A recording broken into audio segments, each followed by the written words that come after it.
The scent of scorched herbs lingered in the healer's hut, sharp, bitter, like regret left too long in the fire. Yuuji stood motionless as the council's decree echoed in his ears, louder than the wind outside. Exile. You will leave at sunrise. Your refusal shames your house and the gods. The forest will decide your fate. His fingers curled around the satchel clutched to his chest. It wasn't heavy. Just a few vials of dried salves, threadbare blankets, and a cracked pendant that had belonged to his mother. All the village had allowed him to take. The square outside the temple steps was silent now, but he could still feel the burn of their eyes. Alphas in their lacquered armor, smug with dominance. Betas who whispered but did nothing. Even the other Omegas had turned their faces away. No one defied a bond match, especially not a healer Omega with no family left and no allies to speak of. The Alpha they'd chosen for him was from the capital. A brutal, wealthy war leader with bloodied hands and a sneer that stank of ownership. Yuuji had said no. Not softly, not apologetically. He'd said it with every ounce of fire his little village hadn't known he possessed. And the gods, it seemed, did not forgive pride in an Omega. Now the cursed forest awaited him. The villagers spoke of it in hushed tones, never naming it outright. The wild, the devourer, the forest that weeps. It surrounded the eastern edge of the kingdom like a dark ring. Children were taught never to stray past the offering stones. They said it swallowed people whole, that it twisted beasts into monsters and turned men mad. But Yuuji knew this. He would rather face 1,000 hungry shadows than spend a life knotted to someone who'd chain him to their bed and call it destiny. As dawn cracked open the sky, soft and red like a wound, he set off without a backward glance. His boots were old, but they held. The villagers didn't even come to watch him leave. Not even Elder Keed, who trained him in salves and spirit touch when he was barely tall enough to reach the shelves. Not even the other Omegas he'd once shared lullabies with during curfew. He was alone now. No, not alone, free. The forest rose before him like a breath held too long. Towering trees arched high above, their black bark veined with silver lichen. The air was thick and strange, sweet, almost. Felt like it knew he was there. Yuuji paused just past the threshold, heart hammering. He could still turn back, beg forgiveness, crawl if he had to. Some part of him whispered that, but he shoved it down. He stepped fully into the shadowed woods. By mid-morning, he'd found a small clearing between a fallen tree and a shallow spring. It wasn't much, but it was dry and far enough from the edge that the wind couldn't carry his scent back to the village. He laid out his blanket, set his satchel beneath a tree, and built a fire from dried roots and luck. The silence here was strange. Not empty, but watchful. Birds chirped, but never close. Branches creaked when no wind blew. And once, as he crouched by the spring to fill his flask, he swore he felt breath on his neck. Hot and damp, gone in a blink. His fingers trembled when he reached for his knife. Just nerves, that's all. He hadn't seen any beasts. No monsters. Not yet. Still, he didn't sleep that first night. He sat by the fire and watched the trees watch him back. Days passed. He explored the edges of the glade by day, careful not to go too far. He gathered moss, hunted small game, and left crushed mint leaves by the water to mask his scent. He'd survived worse. Cold winters, fever seasons, cruel hands. But even with the forest's eerie quiet, he felt more peace here than he ever had under the village's pointed stairs. Still, the unease never left, especially not after he heard the howl. It came on the 5th night, deep, ragged, and mournful. Not like a wolf's, like something older, lonelier. He froze, firelight flickering across his face. It had come from deeper in the forest. And though every tale he'd ever been told screamed at him to stay put, a strange ache bloomed in his chest. He knew what it was, curiosity. No, more than that. It was the same feeling that made him touch broken-winged birds and dying flowers. The same whisper that had led him to healing in the first place. Something's hurting, and something in him wanted to help. The next day he found claw marks on a tree near the spring. Deep, too deep for any ordinary animal. Then he noticed the herbs he'd left drying on a flat rock. Gone. Not stolen. Taken. The string had been carefully unknotted, not snapped. And his tools hadn't been disturbed. Yuuji swallowed. So, you're watching me, aren't you? The woods answered with a silence so thick it buzzed in his ears. He crouched near the rock and, with steady hands, laid out a strip of smoked rabbit meat, a folded cloth soaked in wound salve, and a small carved charm he'd made from riverstone, an offering plain and gentle.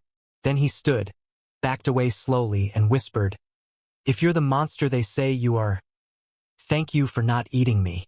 That night the offering was gone, and someone had left a feather in its place, twisted with a lock of silvery fur. Yuuji didn't know whether to be terrified or touched. He only knew one thing. The forest wasn't as empty as it seemed, and whatever lived here wasn't ready to let him go. The night in the cursed forest was never truly still. Even when the wind died and the leaves hushed their rustle, something always stirred, subtle shifts of shadows, a low moan of air slipping between moss-covered trunks, the occasional glint of amber where no light should reach. Yuuji lay in his modest shelter, his cloak wrapped tightly around him, his eyes wide open and fixed on the ceiling of woven branches above. Sleep rarely came easily here, but tonight something felt different. He could feel it in his bones, in the way the forest's silence pressed too tightly against his ears. He sat up slowly, his hand drifting toward the dagger tucked beneath his pillow. Not that he believed it would help against the kind of things whispered about in this forest. Back in the village, the old women used to lean close by the fire and tell tales that chilled the blood. The cursed woods, they'd say, were no place for the living. 1,000 years ago, the forest had been the royal hunting grounds of a once great alpha kingdom. But something had happened.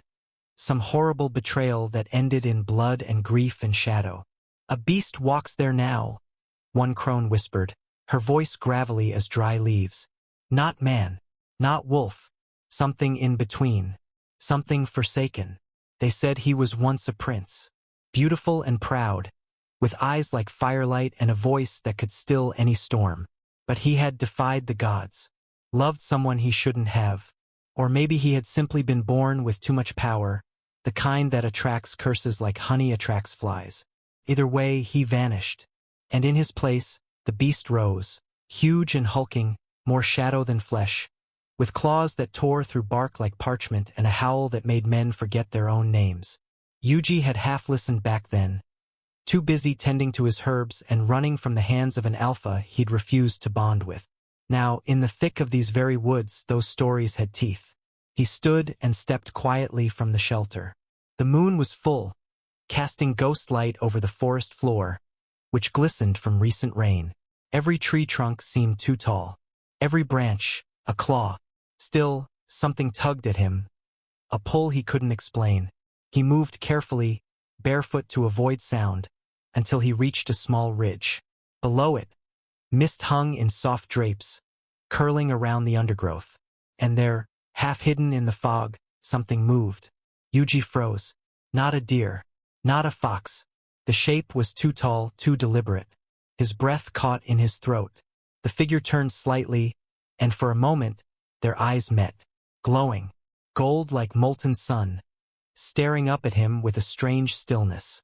Yuji's heart thundered, yet he didn't run. He couldn't. His legs remained rooted, eyes locked with the creature's. The figure didn't snarl or charge. It just watched. And then it was gone, swallowed by the trees. Yuuji stumbled backward, chest heaving. His mind raced with what he had seen or thought he had seen. He returned to camp and sat before the small, smoking fire, drawing his cloak tightly around his shoulders. He could still feel those eyes. For days after, he couldn't shake the memory. He took longer trips into the woods, gathering herbs, always glancing over his shoulder. And slowly he began to notice things. Sometimes, when he returned to his shelter, small things had shifted. His mortar and pestle set out neatly, his fire pit refilled. Once, a rabbit, freshly caught, lay skinned and ready beside his satchel. He should have been terrified, but instead Yuuji felt something else. Curiosity. So one day, He left a bowl of stew beside the edge of the clearing, thick with root vegetables and herbs. He said nothing aloud, didn't wait around to see if it was taken. He just left it. When he returned hours later, the bowl was empty, licked clean. A week passed. He left salves, bandages, tinctures. They disappeared. Then one morning, just before dawn, Yuuji woke with the strangest sensation, that someone was near. He sat up slowly, heart pounding. And there, just beyond the firelight, stood the creature. Tall, broad-shouldered, fur-lined limbs and half-wild hair tangled down his back. His face, it wasn't monstrous. No snout or fangs or snarling mouth. He looked like a man, but not quite. His eyes glowed faintly in the dark. His hands bore claws, but they didn't raise in threat. He was watching. Yuuji didn't speak. Neither did the beast. The moment stretched, brittle with silence. Then the creature turned and disappeared into the trees. The next day, Yuuji did something bold. He walked the forest, humming quietly, an old tune his mother used to sing.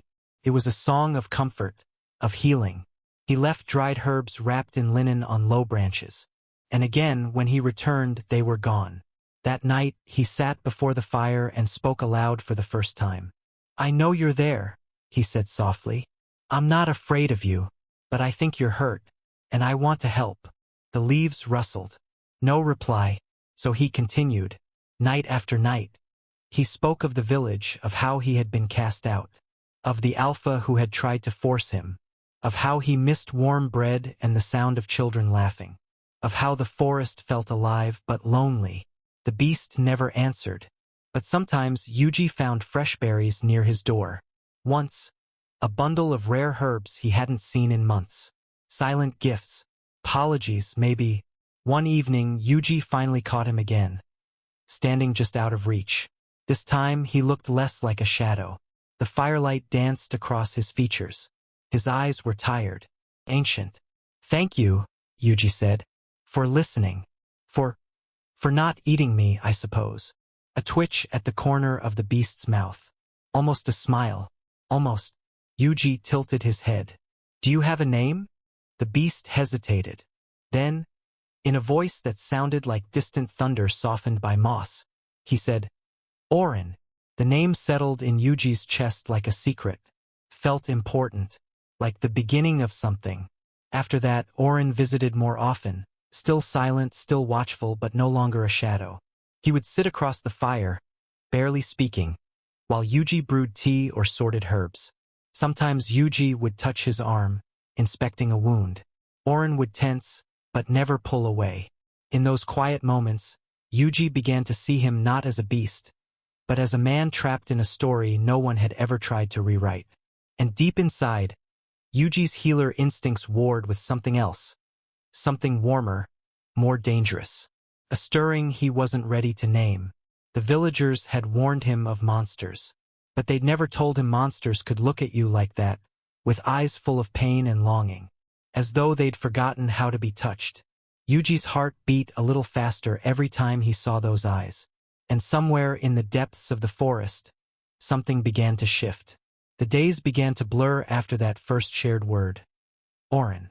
A name wrapped in sorrow and moss, echoing off the trees whenever Yuuji whispered it aloud, testing its shape on his tongue. He said it in the quiet moments, not expecting a response, only trying to keep the connection alive. Orin never replied. Not with words, but he returned, again and again. Sometimes he came in the late hours of the night, standing at the tree line like a silent guardian. Other times, he emerged just after dusk, settling beside Yuuji without preamble. He never crossed the boundary of the fire's reach unless Yuuji beckoned, and even then, he moved slowly, cautiously, as though unsure if this fragile piece could hold. To Yuuji, the forest had become both sanctuary and stage. Each leaf a spectator, every breeze a whisper of potential change. He took care to sweep the ground around his shelter, to make space, to prepare tea in 2 cups. Felt foolish at times, pretending he wasn't talking to himself. But then Orin would appear, silent and golden-eyed, and Yuuji would remember. This strange, cursed place held more magic than madness. One late afternoon, While sunbeams filtered through the canopy like golden silk, Yuuji found Oren already waiting, seated near the stream where he usually washed his herbs. The beast's head was bowed, hair falling in a dark curtain over his shoulder, hands clasped in front of him. Yuuji stepped closer. "You came early today." Oren didn't look up. Yuuji crouched beside him, heart skipping. "Something wrong." The silence stretched again, but not coldly. Felt thick, heavy with unsaid things. Yuuji reached out and gently touched Oren's forearm. The skin beneath the coarse fur was warm, firm, human. "I know you don't like to talk," he said, "but I'd still like to understand you. What happened to you?" Oren's shoulders stiffened. His claws dug into the dirt. Then, as though deciding something, he turned his head slightly, revealing a long scar that ran from his jawline down to his collarbone. It wasn't fresh. It had healed badly, like a wound left to fester. Yuji's breath caught. "Who did that to you?" The beast met his gaze. For once, his eyes didn't burn. They flickered like dying embers. Tired, mournful. "They did," he said hoarsely. Yuuji sat back. The words hit harder than expected. It wasn't the villagers, he realized, or hunters. Oren meant the people who should have protected him. His own kind. "You were betrayed," Yuuji whispered. Oren nodded once. They sat like that until the sun dipped beneath the horizon. Then Yuuji stood, brushing dirt from his knees. "Come on," he said. "I made stew." He didn't expect Oren to follow, but he did. Step by step, his heavy frame lumbering behind Yuuji all the way back to the shelter. That evening was the first time Oren crossed the invisible line that had always separated them. He didn't just sit beside the fire. He crouched closer, watching Yuuji stir the pot, his golden eyes reflecting the flames. Yuuji offered him a wooden bowl. Oren stared at it for a long moment before taking it in both hands. His claws were careful, elegant even. He ate slowly, deliberately. "I don't think you're a monster," Yuuji said, breaking the silence. Oren gave a soft huff. "You should." "No. Monsters don't bring berries and rare herbs. They don't listen when someone speaks about their past. They don't look at people the way you look at me." That made Oren pause. He looked at Yuuji then, really looked. Not like prey, not like a curiosity, but like someone who couldn't quite believe he was being seen and not feared. "I used to be something else," he said quietly. "Someone.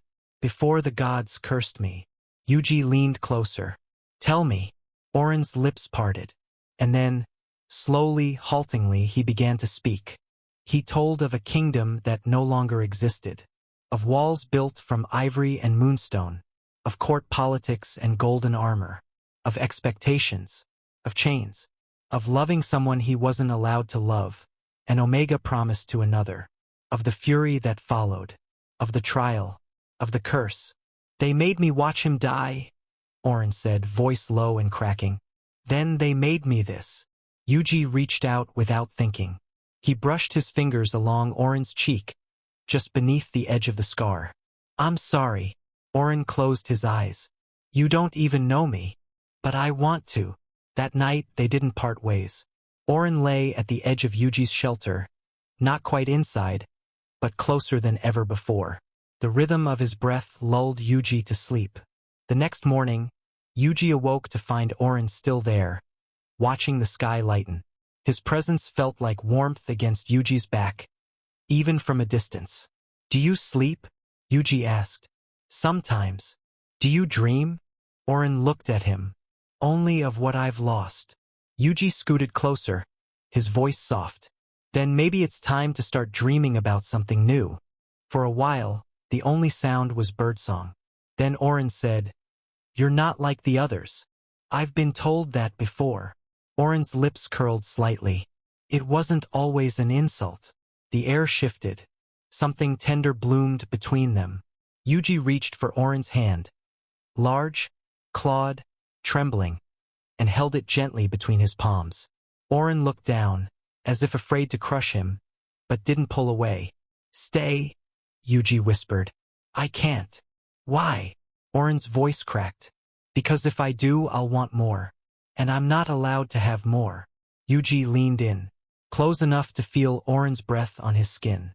You've already given me more than anyone else ever has. Silence. Then, slowly, with aching hesitation, Oren brought his forehead to rest against Yuuji's. For a heartbeat, the world stilled. The forest held its breath, and Yuuji's heart dared to hope. Rain drizzled softly through the thick canopy above, dotting the mossy ground with glistening silver. Yuuji sat by the fire, his hands wrapped around a steaming mug of wildleaf tea, the warmth comforting against the growing chill of the forest. Oren hadn't come the night before.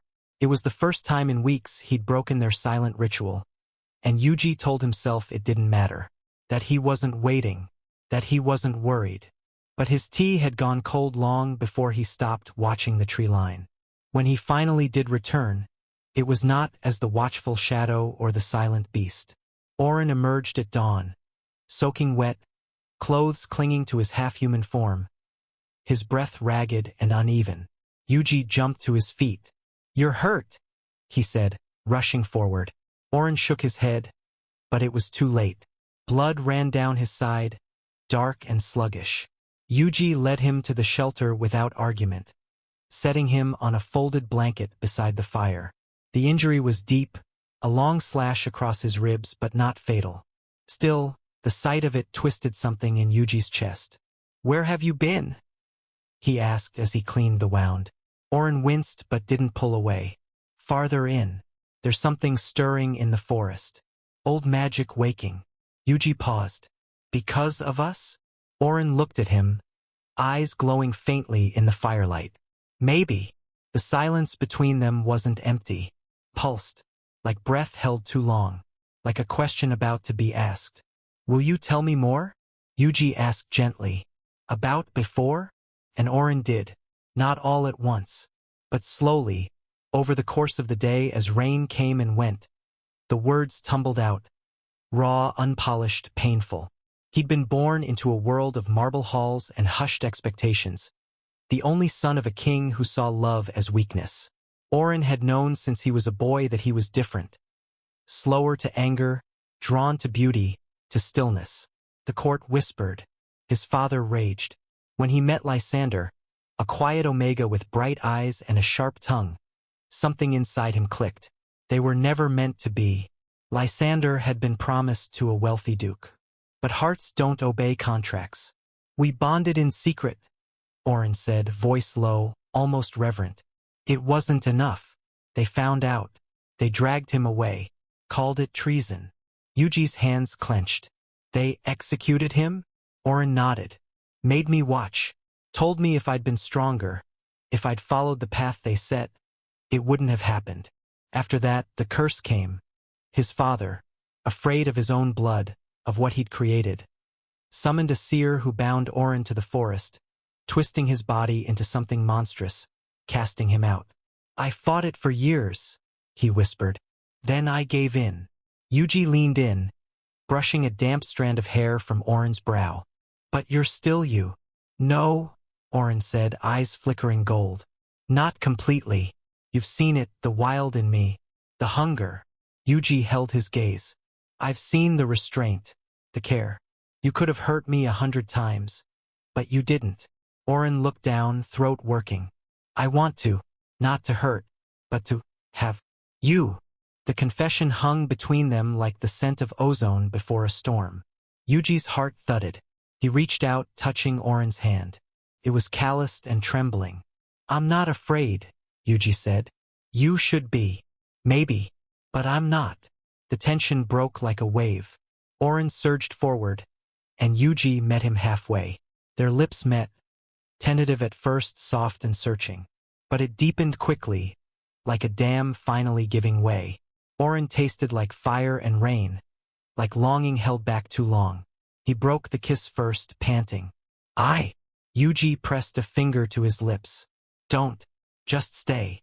That night they lay together in the shelter. Not in the heat of passion, but in quiet closeness. Yuuji curled against Oren's broad chest, his fingers tracing the lines of old scars. Oren held him like something sacred.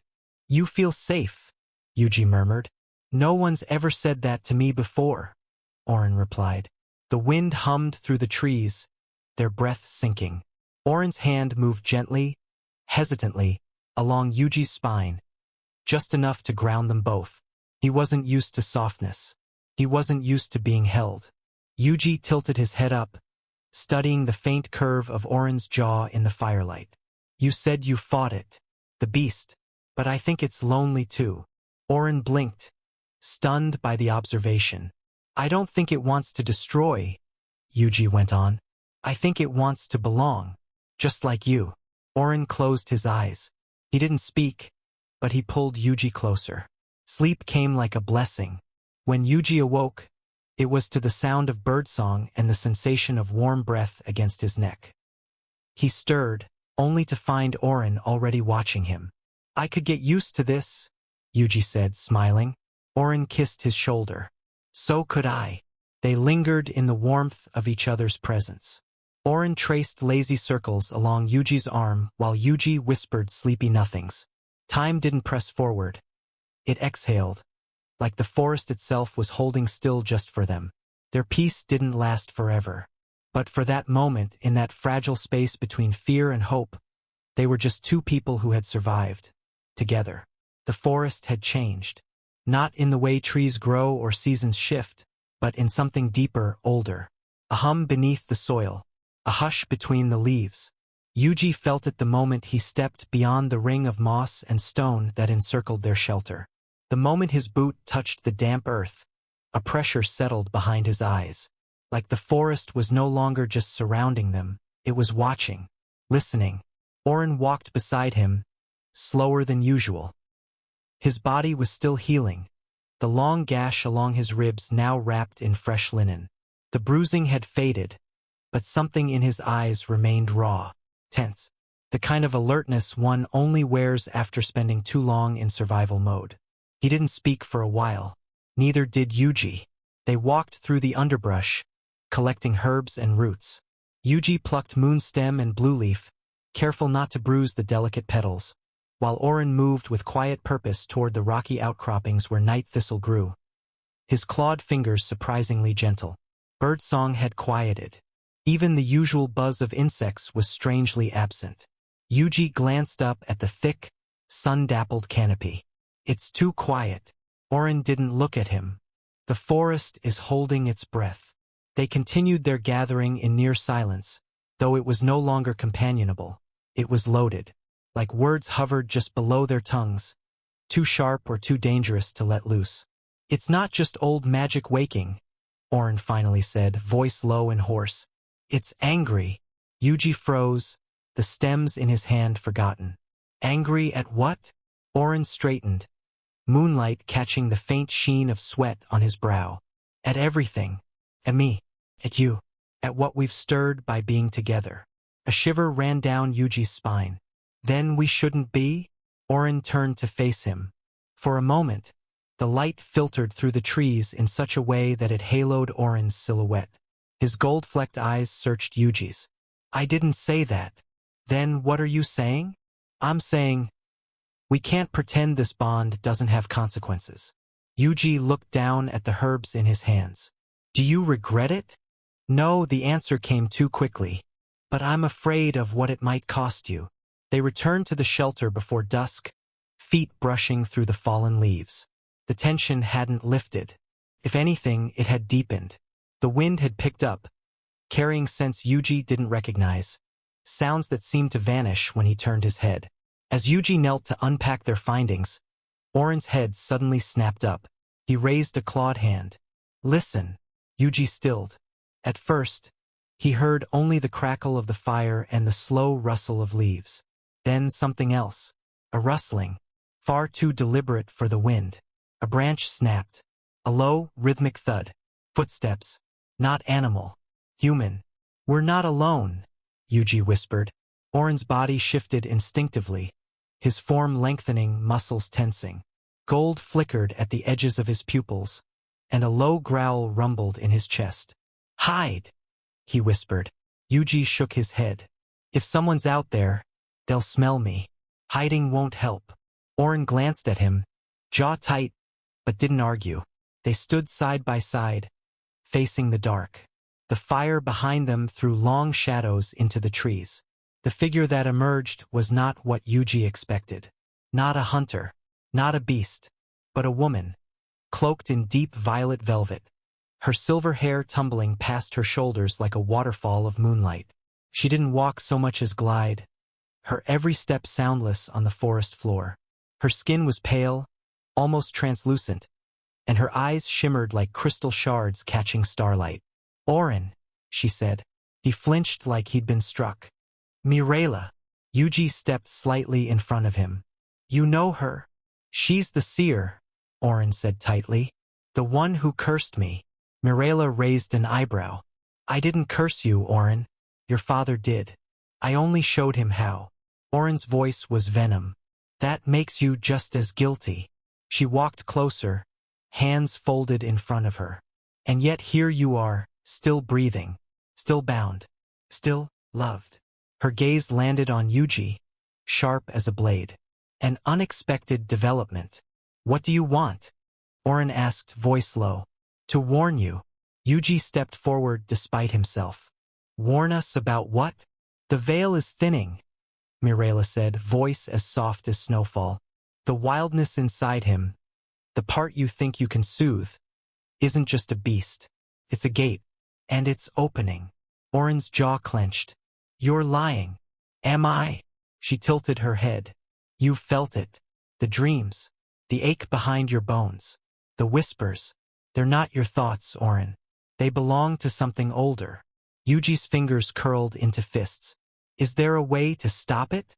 Mirela looked at him with something almost like pity. "Perhaps. But it will require sacrifice. Magic always does."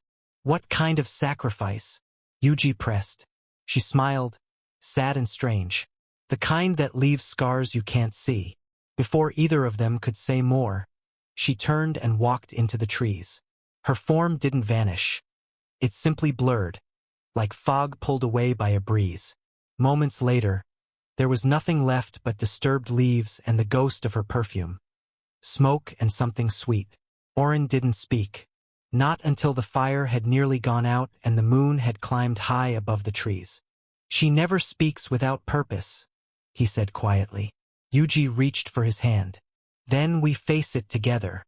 That night they didn't sleep. They lay beneath thick blankets, the shelter filled with the quiet crackle of dying embers. Orin's skin was warm against Yuuji's, but his muscles remained taut.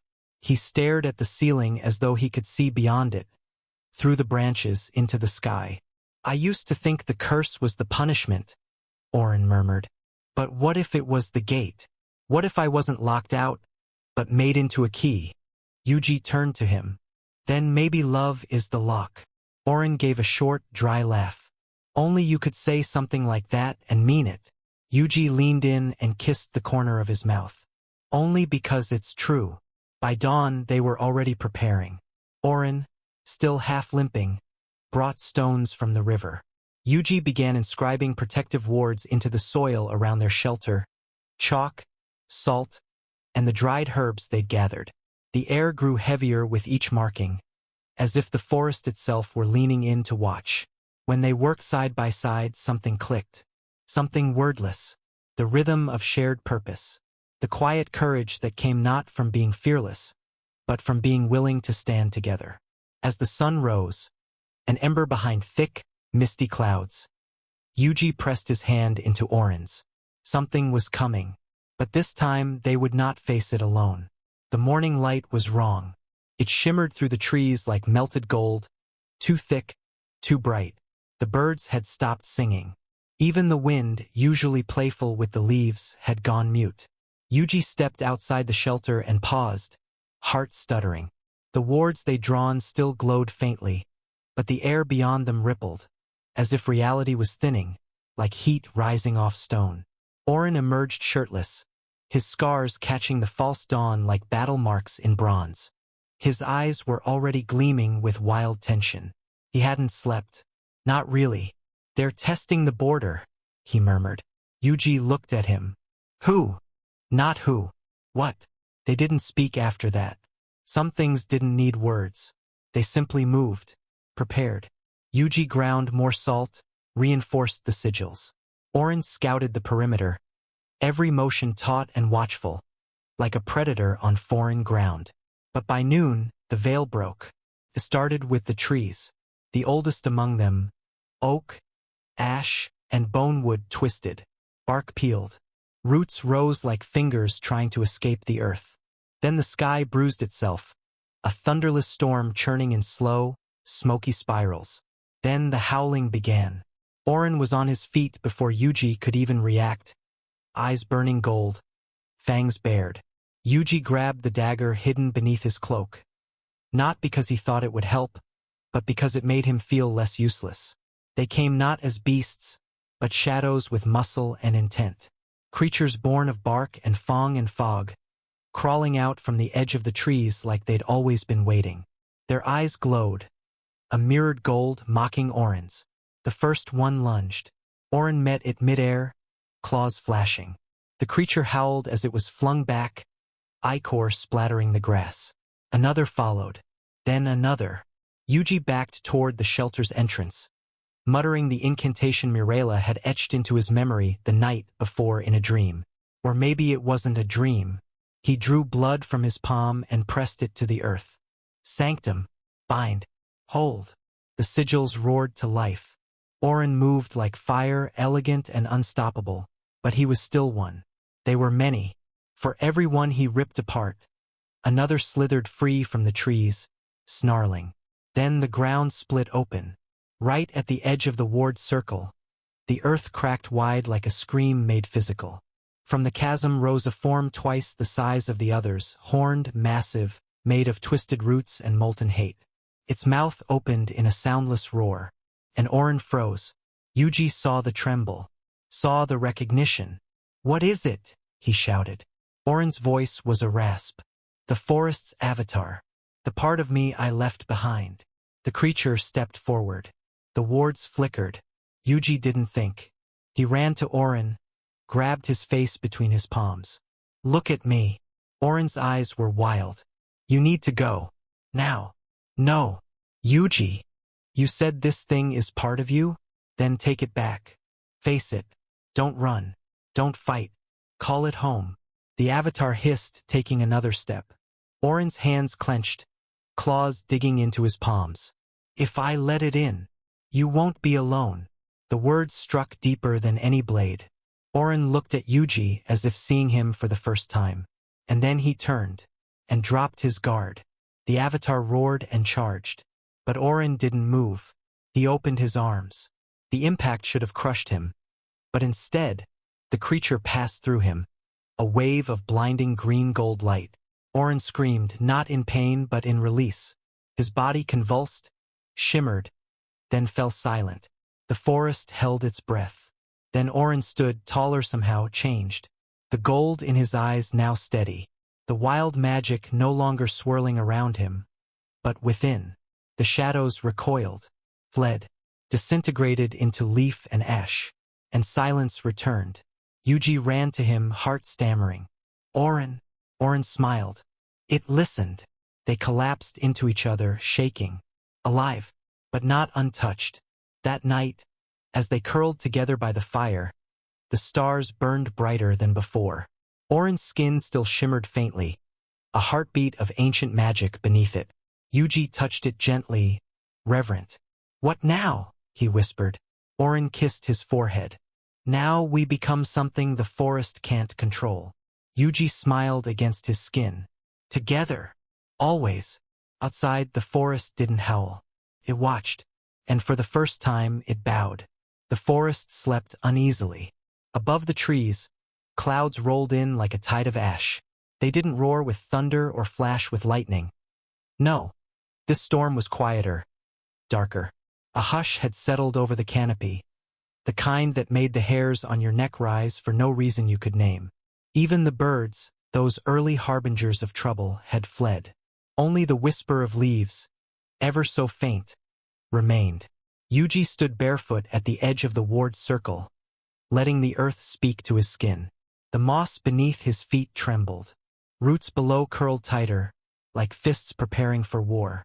The wards Oren and he had drawn days ago still held, etched deep into the dirt with salt, blood, and intention, but even they pulsed now as if unsure. Inside their shelter, Oren paced, shirtless again, though this time not out of comfort but heat. His skin ran warm, like kindling soaked in sun. The power he'd absorbed in the last battle lingered under his skin, and it made the air around him hum faintly. Yuuji turned. They're coming again, aren't they? Oren paused mid-step. They never really left. He moved toward Yuuji, a shadow of muscle and tension. They met in the center of the circle, hands brushing. I thought claiming the forest magic would end this, Yuuji murmured. Oren shook his head, eyes burning steady gold. No, it made us a target. That power, it's not just energy. It's legacy, blood, territory. And they want it. They want you, Yuuji. Or more precisely, what grows inside you now. Yuuji touched his lower belly instinctively. It was still too early to show, but he felt it, like a second heartbeat, fluttering when he touched magic, pulsing when Oren kissed him. A thread of life, fierce and ancient. Not just a child. Power long thought lost. Why? Yuuji whispered. Because that child could end them or awaken them all. They don't know which, so they fear both. As if on cue, a chill swept through the trees. Not wind, something older. The kind of cold that lived in bones and mirrors. Oren stepped forward, claws flexing. Yuuji reached for his dagger, but Oren caught his hand. Not yet. Let them come into the light. From the forest emerged three figures. Not shadows, not beasts, humans, or something close. The leader wore a cloak of woven branches and feathers, her face painted with red ochre and ash. Her eyes were blue, not sky blue, but glacier blue, cold, unforgiving. The man to her left looked younger, with a shaven head and a collar of carved bone around his neck. His gaze darted, unsteady, like a rabbit trying to look brave. The third, behind them both, was silent, hooded, a massive shape that did not speak. Oren stepped in front of Yuuji, protective as ever. You're far from your lands, Iskra. The woman smiled, slow and serpentine. And yet not far enough. We came to make a claim. Denied? Oren growled. You don't even know what we're asking. I don't need to. You came for the child. Iskra spread her hands. It doesn't have to be this way. Let us guide it. Train it. There's power in that bloodline we haven't seen in generations. You two are in love, that's lovely. But love won't prepare this being for what it is. Yuuji stepped forward. You don't get to raise what you tried to kill. The silent one finally moved. Not forward, just straightened. A quiet tension rippled out from him, like a storm flexing its spine. Iskra's voice softened. Too sweet. It was never personal. The forest demands balance. You're tilting it. Maybe the forest is ready for change, Oren said. She tilted her head. Or maybe it's just waiting to devour you both. Either way, this union can't remain unguarded. Yuuji's voice sharpened. Then leave. You've been warned. For a moment, no one moved. Then the hooded one let out a single, heavy exhale and stepped back. Iskra's smile faltered. She gave a sharp gesture, and the three turned away, melting back into the trees. They'll be back, Oren said the moment they vanished. I know. Yuuji moved to gather new herbs, his hands shaking only slightly. He crushed moonroot into powder, laced it with dried thornmint. Protective mixtures, ready to anoint the threshold. Do you think the child feels this? He asked after a while. Oren came up behind him, resting his hand gently on Yuuji's belly. I know they do. But they're not afraid. Why not? Because they already know love. And love, Yuuji, is dangerous. They worked through the night, lighting more torches around the shelter, weaving silver threads through the wards. Every now and then, they'd stop, touch foreheads, breathe together. Small anchors in the storm. And the storm was indeed gathering. Far beyond their circle, drums began to beat. Low, steady. The sound of a village preparing for war. But inside the shelter, there was only warmth. The fire crackled softly. Oren slept at last, one arm slung protectively around Yuuji. And Yuuji, though the world threatened to devour them, slept too. For inside him, something bright stirred. Not just life but defiance. Tomorrow they would fight again. But tonight, they dreamed. Oren lay deathly still. His body, normally so full of strength and life, was a pale shadow of itself. Beads of sweat gathered at his temples. His skin, once golden with vitality, had gone cold and clammy. The veins at his neck pulsed with dark energy, inky tendrils of corrupted magic that spread out like frost on a windowpane. He was caught in the grip of something ancient and malevolent. Outside the shelter, the forest held its breath. Even the wind dared not stir the leaves. The fire had gone out hours ago, leaving behind only faintly glowing embers. The protective circle that Yuuji had drawn around their hut had weakened, flickering at the edges, its runes barely visible in the dirt floor. Shadows lingered where they shouldn't. Yuuji hadn't slept in 2 nights. He knelt beside Oren's cot, his hands blistered and blackened from constant spellwork. Herbs littered the wooden floor: star petal, ghost thistle, bonewort, firemint. All rare, all precious, and all nearly spent. Scrolls were scattered across the room, half opened, many splattered with blood. The basin of water by the bed had turned pink, then red, as he poured out the poison seeping from Oren's wound. It wasn't just a curse. It was a tether, an ancient binding designed to corrupt. Oren had insisted he was fine after the ambush, said it was just a scratch. But by dawn, he'd collapsed, whispering Yuuji's name with terror in his eyes. Now he was fading fast. "Stay with me?" Yuuji whispered hoarsely. One hand tangled in Oren's damp hair. His voice trembled. "Please, love, stay." Oren gave no answer. Only shallow breaths. Only the soft rise and fall of his chest. Yuuji's hands shook as he reached for the final ingredient: star petal root. It glowed faintly in the gloom, a strange purple light that pulsed in time with his heartbeat. He ground it with silverwort and bloodthorn, his lips moving in rhythm with an ancient spell, one he barely understood, one the forest had whispered to him during his last desperate communion. The mixture shimmered, hot and sharp as lightning. With trembling care, Yuuji leaned in and pressed the potion to Oren's lips. "Meld through breath," he whispered. "By bone and vow, take my life if need be, but let his stay." He kissed him, gently, the way you might kiss something fragile. A silent offering. Oren jerked. A low, primal growl escaped his throat. His back arched off the bed. Light exploded from his chest, green and gold, then searing white. The air shimmered with heat and old power. Scrolls flew off the table. Candles reignited of their own accord. Outside, the wind howled, the trees bending toward the hut. And then, silence. Yuuji froze. Oren exhaled a ragged breath. His eyes opened, dazed and glassy.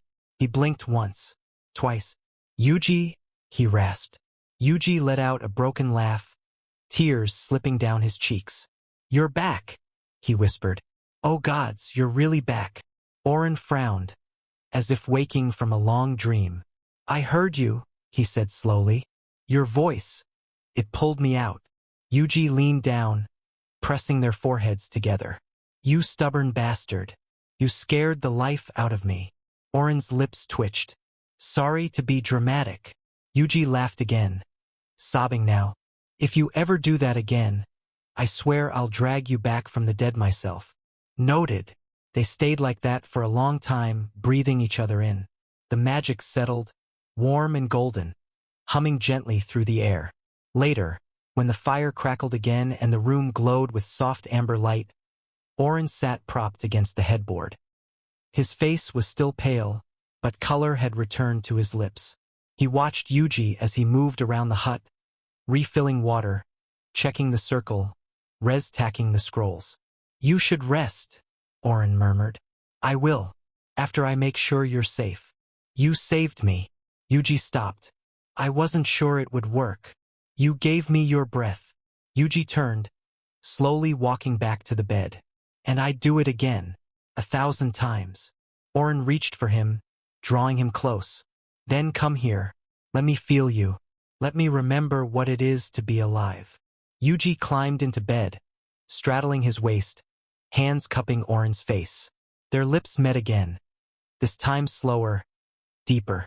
There was no desperation now, just reverence. I love you, Yuuji whispered against his mouth. I know, Oren murmured, and I'm not going anywhere. The blankets shifted as their bodies pressed together. Yuuji unbuttoned Oren's shirt with delicate fingers, kissing the bruised skin beneath. Every touch was a blessing. Promise. He moved lower, tracing lines with his tongue across Oren's collarbone, down the center of his chest, tasting sweat and magic. Oren groaned softly, hands slipping under Yuji's tunic. Their skin met in electric contact, hot, raw. It wasn't frantic.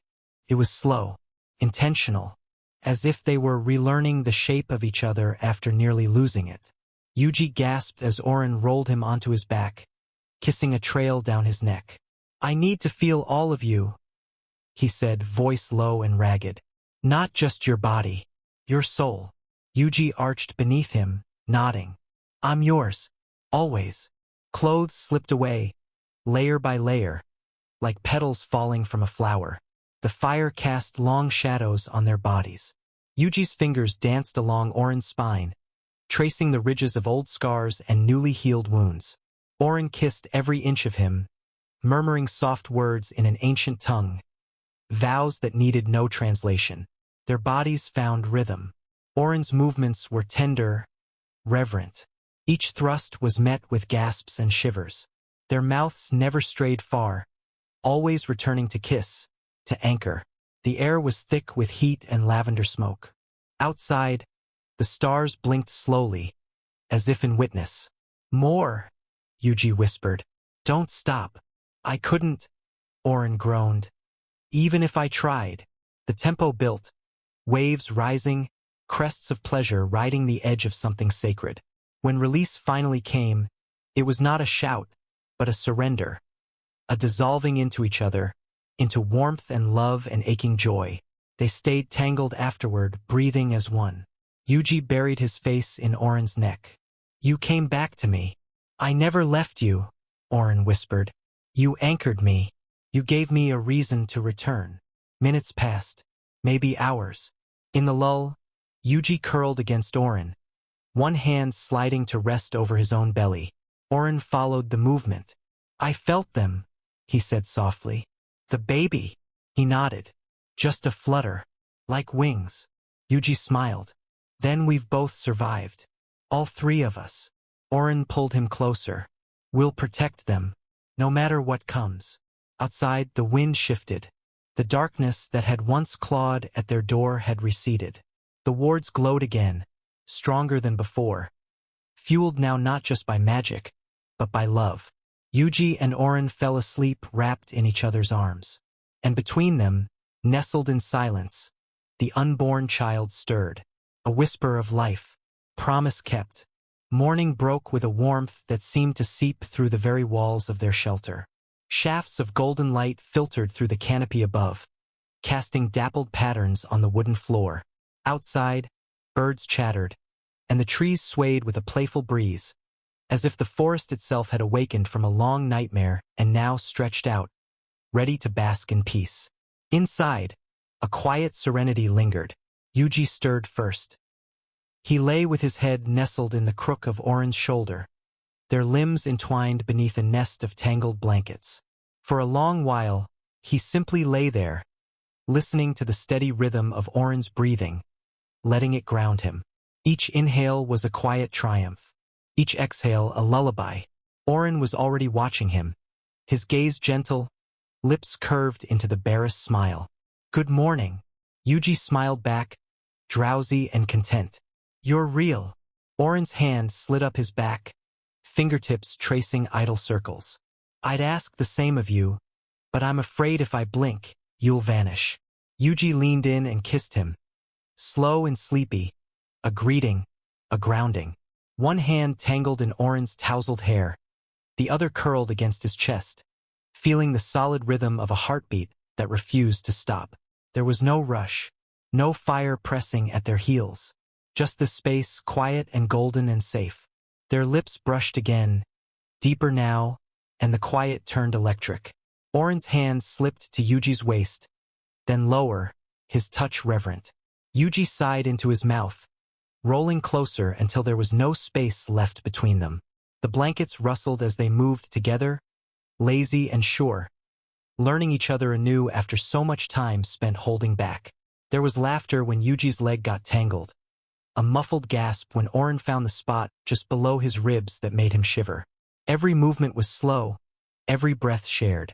Oren took his time, hands mapping old territory as if rediscovering sacred ground. Yuuji welcomed it, tilting his head back, arching into every kiss, every whisper of skin against skin. Their bodies moved with unspoken rhythm, guided by memory and instinct, by love that had survived the worst the world could throw at them. When they finally came together, it was quiet, beautiful, a merging of everything they were, flawed, bruised, still healing, and everything they were building. Something whole, something home.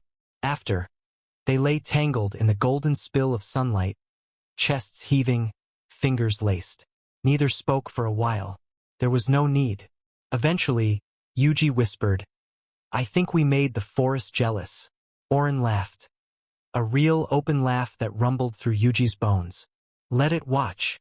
The morning passed in gentle touches and quiet laughter. Oren insisted on making breakfast despite Yuji's protests. He shuffled about the hut with a blanket slung around his waist, humming tunelessly while preparing dried fruits and honey bread warmed over the fire. Yuuji leaned against the doorframe, watching him move, heart swelling with a fierce, almost unbearable love. Later, they walked together to the nearby stream, fingers linked, bare feet brushing dew-drenched grass. The sunlight danced on the water, and dragonflies flitted through the air like tiny sparks. Yuuji dipped his toes into the cool flow, letting it wash away the last vestiges of fear. They spent the afternoon lying in the clearing where they'd first kissed, surrounded by wildflowers. Oren pulled Yuuji close and murmured stories from his youth. Simple, silly things about village pranks and his old sword master, who snored so loudly the birds flew away. Yuuji laughed until his sides ached, tears streaking down his cheeks. "I never thought we'd have this again," he whispered, tracing the curve of Oren's jaw. Oren caught his hand and kissed it. "Neither did I, but I plan to make every moment count." As the sun dipped low, casting the world in hues of amber and rose, they returned to the hut. The evening was quiet, the kind of stillness that only comes after great storms. Yuuji lit candles around the room, their soft glow turning the space into something sacred. Oren approached him from behind, arms circling his waist. He nuzzled against Yuuji's neck. "You smell like lavender and fire," he murmured. Yuuji leaned into him. "You smell like home." There were no shadows here, no curses, no fear, only love. After, they lay in silence, tangled limbs and whispered dreams. Yuuji traced circles on Oren's shoulder, his voice barely audible. "I want this forever." Oren kissed the top of his head. "You have me, always." The forest exhaled. The stars blinked above. And for the first time in what felt like lifetimes, everything was exactly as it should be. Peaceful, safe, loved.